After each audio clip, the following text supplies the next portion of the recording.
Welcome to 1000 PS, welcome to a kind of strange gathering of men and women on a hillside.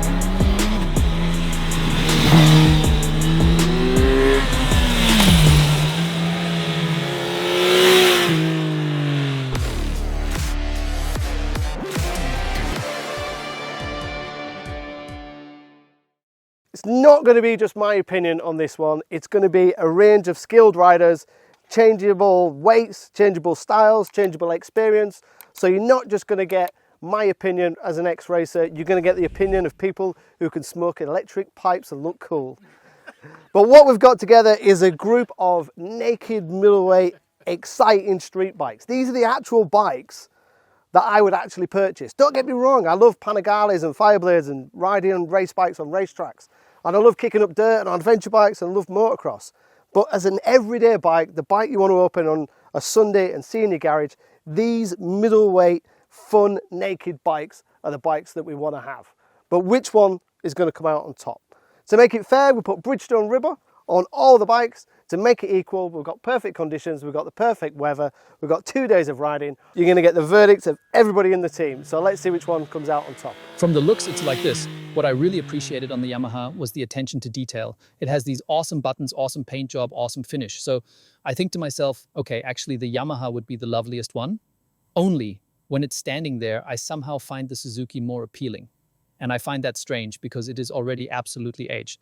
But I'm simply a technocrat when I see a fat aluminum swing arm, a fat bridge frame, and simply loads of hardware, not just some bits and bytes. Then I just think, okay, I'm getting something for my money. And I like the front. It's really strange. The Suzuki is relatively old, but as an overall appearance when it's standing there, I had the most joy with the Suzuki.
Surprisingly, for me personally, it's the MT-09 SP because I find the paint job good, I find the build quality good, I think it's a coherent package.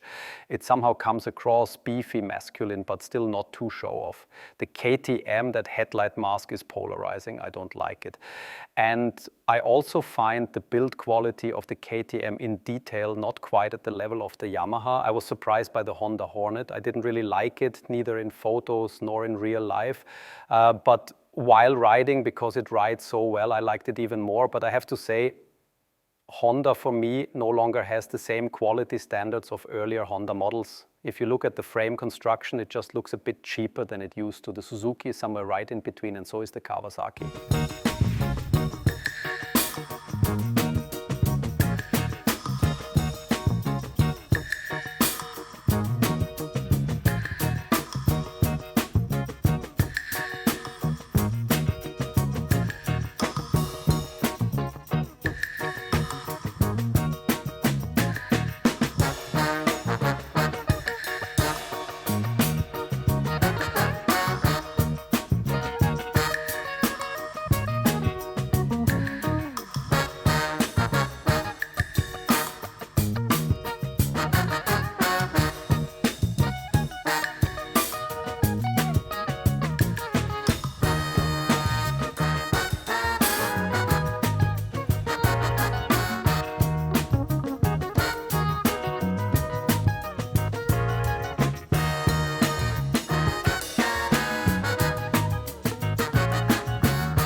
The worst looks for me personally is the KTM. That is by far the one I like the least. And then it's really between the Hornet and the GSX-S 1000. Those two are sort of on equal footing.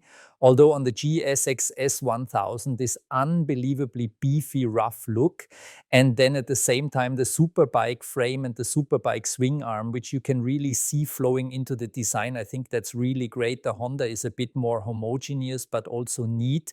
And the Kawasaki is also very nicely designed in itself, but it can't quite match that beefy presence. Although on the Kawasaki, there's one detail that I find insanely cool. That is this exposed shock absorber, that massive one in the back there. That's such an eye catcher. It's fantastic. But overall, if I had to commit now, I would say the GSX-S 1000 is the most beautiful.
Well, maybe because I'm already a bit older, I really like the Honda Hornet. The shapes look nice, the front mask, the lines, still a bit sporty.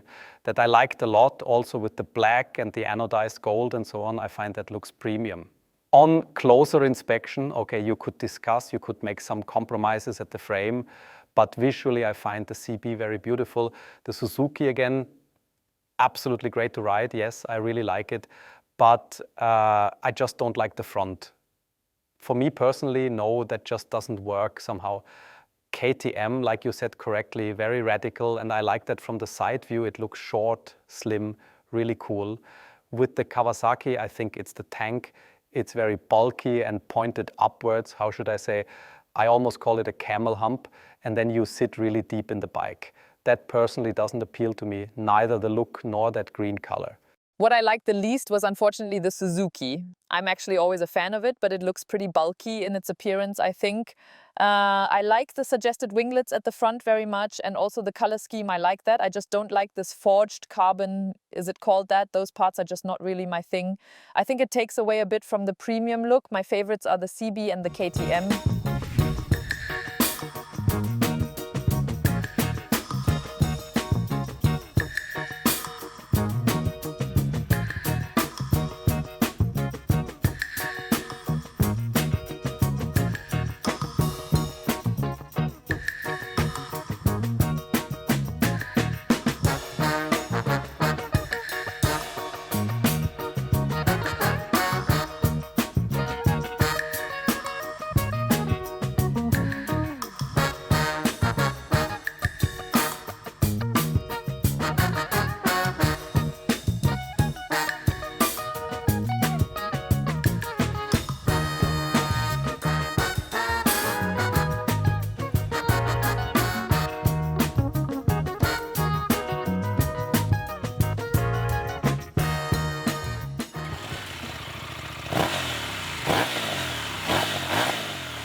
The Honda engine is really lovely, the K5 engine is really lovely, the KTM engine is really lovely, the Kawasaki engine is also really good, and the CP3 engine is also lovely. I really have to say, no joke, I already said it today while riding, you have here 5 really good engines, and although 3 of them are very similar, they are extremely good. And it's nuances that make the difference also from the sound. They all pick up well on the throttle, they all march forward well. It's really such nuances that I say it's more a character trait than a performance trait. Yeah, I'm again with the Suzuki. I like to say it's a Suzuki carefree package. It works in all RPM ranges, has really lovely torque. For me, it's actually the best that's in my racing right up front. The Honda engine at low revs, rather sluggish, it falls off a bit there. The Z900, the engine is actually very lively, also rides really nicely. From the MT-09, the engine, yeah, it lacks a bit in the power curve, then suddenly it goes off like mad, this grin under the helmet, supposed grin under the helmet, but I'm missing a bit of the last punch. And the twin cylinder from KTM, you just have to want that.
At this level, with these lovely motorcycles that we had now, there wasn't really a born loser, because even if the Z900 is weaker than the others, I would of course never say a bad word about the engine because it is also solid.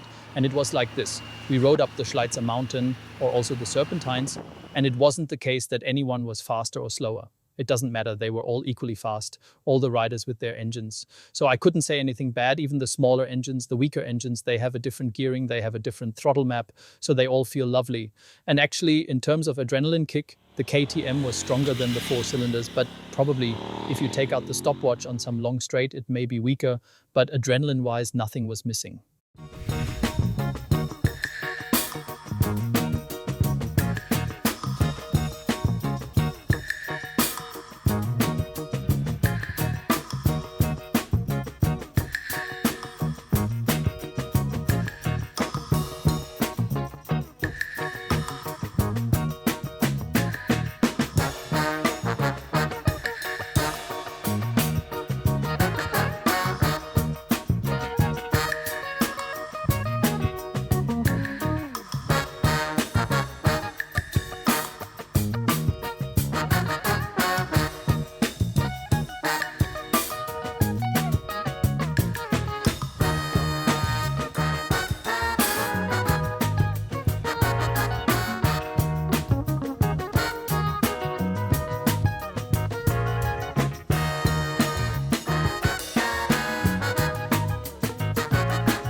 the Yamaha is the most expensive, but it's got the least power. The Kawasaki Z900 has actually got more capacity than the KTM 990. The Honda is the cheapest and the most powerful, but the most basic. And it's really thrown up some interesting questions. If I go through it from right to left, that'll be the easiest way to do it. So starting with the Yamaha, I think that's got the most advanced rider aids, it's got the most technology, it's got really good clocks, really good dash, really good rider aids, lean sensitive cornering traction control, lean sensitive ABS. If you're coming down from a big sports bikes and you're thinking, I don't want to dress like a Power Ranger anymore, and you want to ride something a little bit more on the street, then you're going to be more used to those electronics. It's still got loads of character, it's still got loads of soul, it's got the least power out of all the bikes here on paper, but it doesn't feel it because of that character and that triple engine. Kawasaki have made a big step with the Z900, which is actually nearly 950cc, but the Z950 just doesn't ring right. It's got lean sensitive rider aids, it's got the IMU, it's got really usable rider modes, it feels really solid, it feels really robust, it's really stable. It's a really good 8 out of 10 proper solid bike. And at 11,349, it's cheaper than the Yamaha, but more expensive than the other three. The Honda, 157 PS and 107 Newton meters makes it the most powerful bike on test. It's just over £10,000 in the UK, which makes it the cheapest bike on test. And it's quite hard to see where they've saved the cost. We've still got quality Brembo brakes, adjustable shower forks, Öhlins rear shock. The layout, the feel, the quality is all really high end. The only downside for the Honda is the clocks are not immediately intuitive and those rider aids are really basic. The Suzuki was a bit of a surprise, to be honest, because it is essentially 2005, 2006 engine in a naked chassis. And not a lot has changed for this year, apart from the updated clocks. But it's just raucous. It's just a proper Street Fighter. It just does everything it should do. It's got real basic rider aids, real basic clocks, real basic traction control. But I kind of like that. It's just A, B, C on power, traction 1, 2, 3, turn it off. Good brakes, good front end, good bike, very comfortable, easy to ride, torquey and enjoyable. The KTM 990 is kind of like the wild bunch of the team. That is the bike that I want to go ride this afternoon. That is the one I had the most giggles on. That is the one I laughed at the most. It's the one that turns you into a little bit of a hooligan. It turned me from nearly 50 to nearly 30, and I thoroughly enjoyed that bike.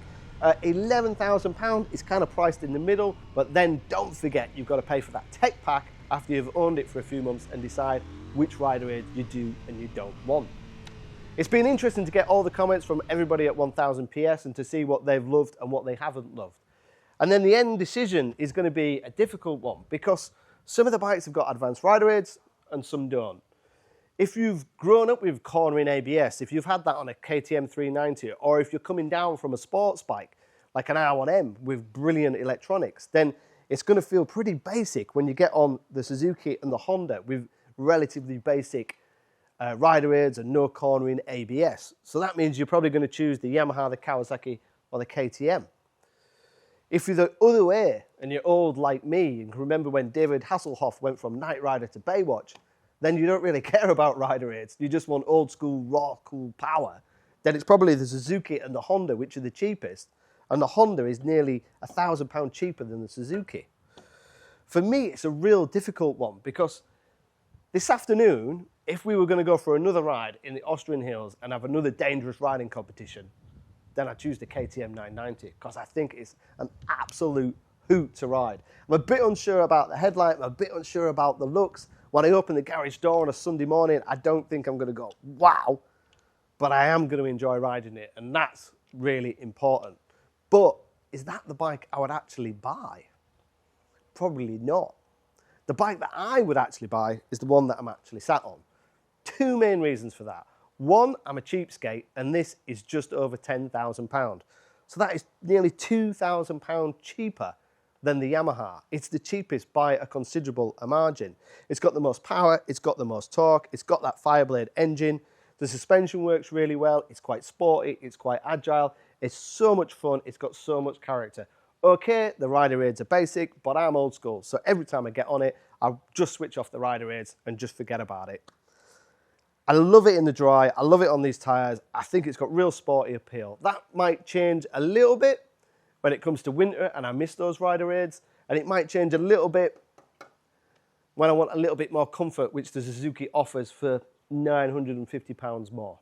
But to me, the big surprise was the Suzuki. But hand on heart, the bike that I would buy is the Honda.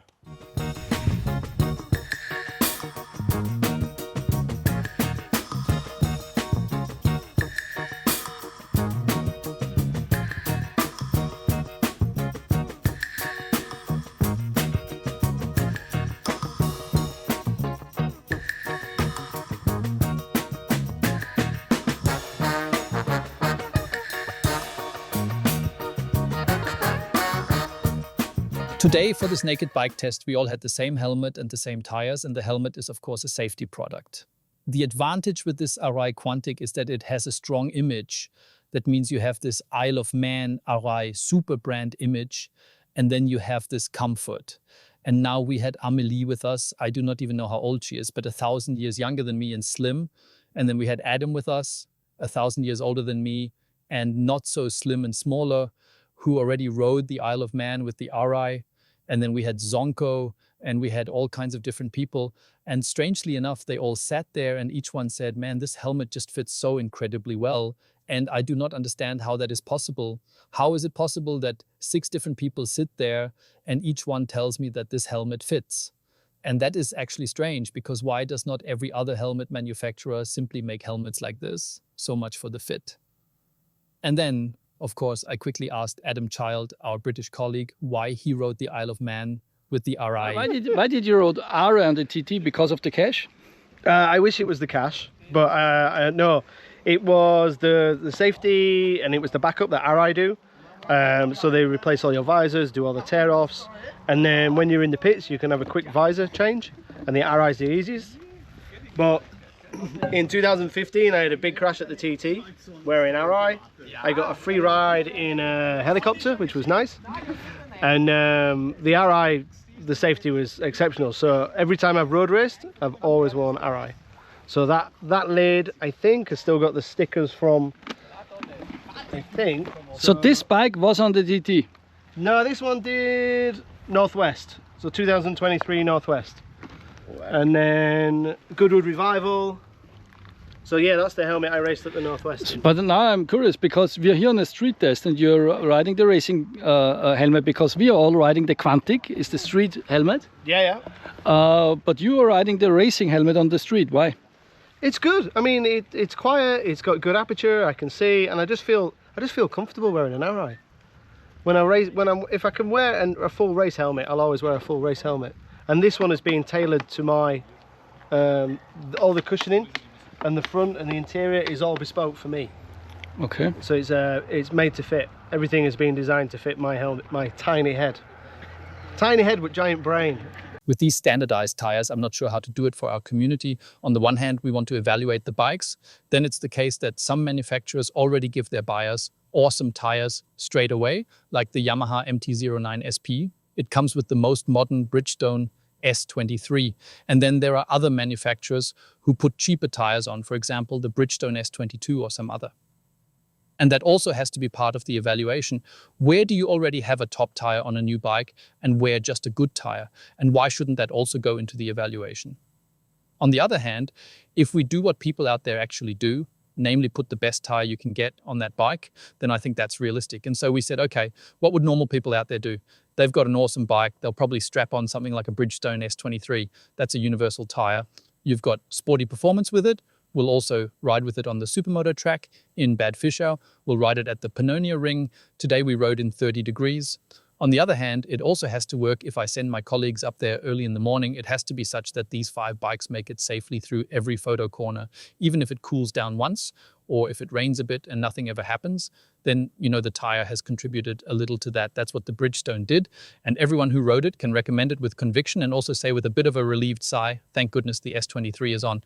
Then everyone knows, okay, nothing can really go wrong in the photo corner. So that's the end of 2-day testing. That's the end of the test. We've got everybody's opinion on every bike in every scenario. But what's going to be interesting is to see your comments below. Which way are you going to side? Do you go for performance? Do you go for handling? Do you go for electronics? Or you just go for the one that looks really cool? If so, that's probably not me. But it'd be interesting to get your discussions. And if you want to know anything really technical, fire some questions below. Me or one of the team will get back to you as soon as we can.